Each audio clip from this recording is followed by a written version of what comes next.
Yeah, so I mean that's the problem is that the Federal Reserve has really just taken above and beyond in terms of printing money. We know the U.S. debt here in the U.S. Has just ballooned astronomically with the government sending checks to people and then potentially a $3.5 trillion infrastructure bill. And basically the Federal Reserve since 2009, since the end of the last crisis, has just been doing quantitative easing and stimulus and constant kind of buying of bonds here, which injects more money into the system. So the Hmm. problem is that all this money tends to inflate things. I mean, you could look at art prices, stock prices, all these different things, and they're all ballooning to the upside. And there eventually will be a pop. And I said it before, and I'll say it again, and it's kind of controversial, but I do believe that there will be an ultimate washout where the Federal Reserve will be the kind of the scapegoat of the system, and from that will rise a new digital currency that the people will demand, that whether it's based on gold or silver, or if it's just a digital asset that says, okay, you can only print this much on a certain basis of time, that will be what comes from it. And it has to, right? I mean, you can't just print trillions of dollars and expect that there's no repercussions down the line. Now, Gareth, you've called in the past for a single digit correction in the S&P, and it happened. So what's next? Do you see more of a correction? Is this just the beginning? Yeah, so I'd love to show my charts here and really get you guys in depth. But basically, the S&P. So this is a chart of the SPY, which is the ETF that tracks the S&P here. And what you can see here is that there's a trend line that begins all the way back at the COVID low of March of 2020. So this was the panic low where honestly people thought the world was ending back in March of 2020. And notice how again the trend line goes all the way up to where the current level is. And Mm-hmm. again, what I want to show you here is something so cool. And I get so excited about these charts because they just reveal so much when you tend to look at them. So look at the first initial bounce here from the low of COVID all the way to right here where it kisses the line. It doesn't hit the line, it just kisses it. Look at how high it got away from the line and look at Mm-hmm. how the distance was so far. What that tells us is that the rally was strongest then, right? It got the furthest away from the line. It's lasted the furthest time before coming back to that line. Notice the next section is less of a distance and less height.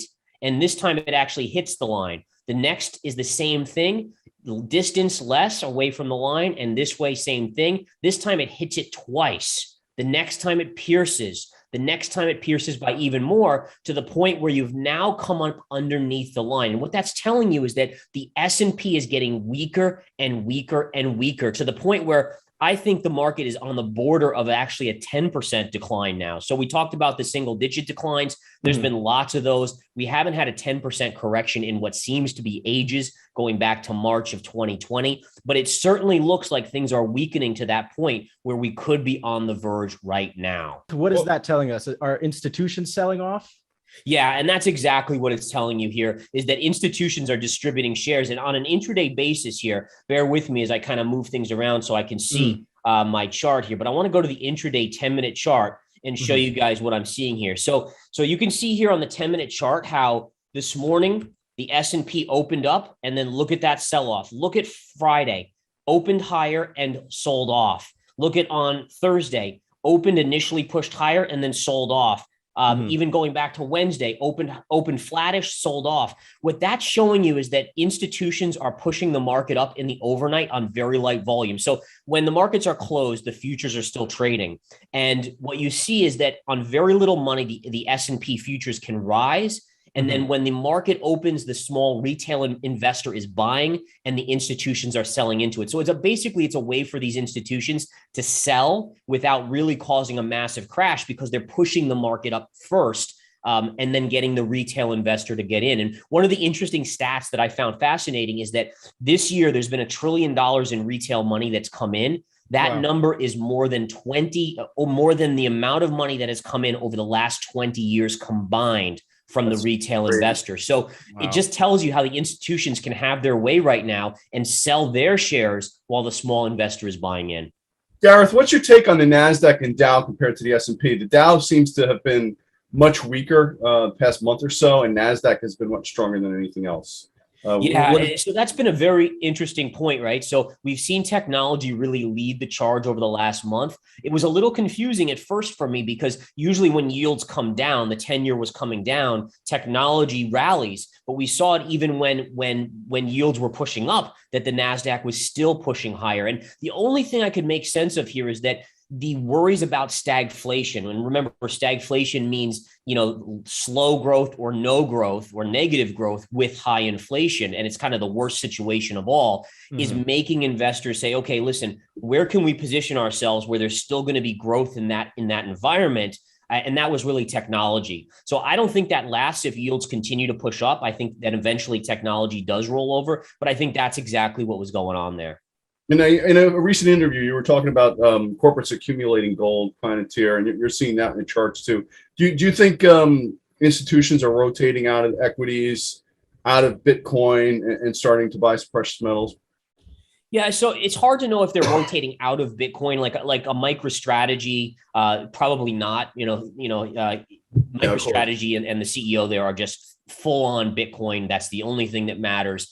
But I do think that CEOs of other major companies are definitely saying to themselves, listen, we just can't buy Bitcoin. Bitcoin's too volatile. When Bitcoin can drop 20% like it did last week in an intraday period, that's too much volatility for our shareholders and for us. Let's diversify with gold, silver, and other metals, and then some Bitcoin in there as well. And you're absolutely right that gold right now, we saw Palantir do that, and I think that was a big game changer for making other CEOs start to think about gold. And one of the things I love about the gold chart, now this is the GLD, so this isn't the spot gold chart, but the GLD has this potential inverse head and shoulders that I've been watching. So you can pretty clearly see shoulder, head, and shoulder.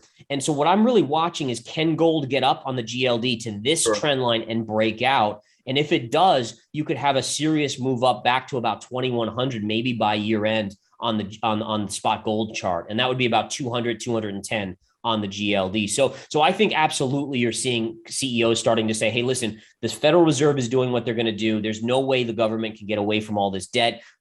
We have to diversify some of our assets. And remember, stocks like Apple hold, hundreds of billions of dollars on their balance sheet. You don't want to see that go down by 8% per year as an investor if that's the inflation rate.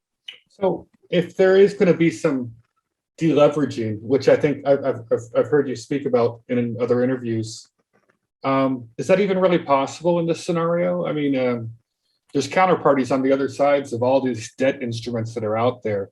So someone gets screwed as they raise interest rates. So is it even? I question whether it's even possible to raise interest rates or even taper with so much out there at this point.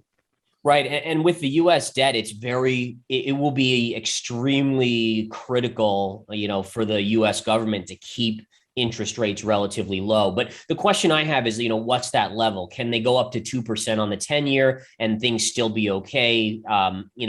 Those are the questions. I don't think interest rates can ever go back to 5% until there's a catastrophic breakdown of the system. I do think that will come eventually, where other governments start to say, hey, listen, we won't buy your bonds anymore because there's no way we're going to ever get paid back. And you guys are only printing more money and diluting the dollar over the course of that time as well. But I do think you're right. I think that the deleveraging event for me is going to be some sort of breakdown in the confidence of the Federal Reserve and the monetary system. And that's going to send people scurrying from assets and just freaking out.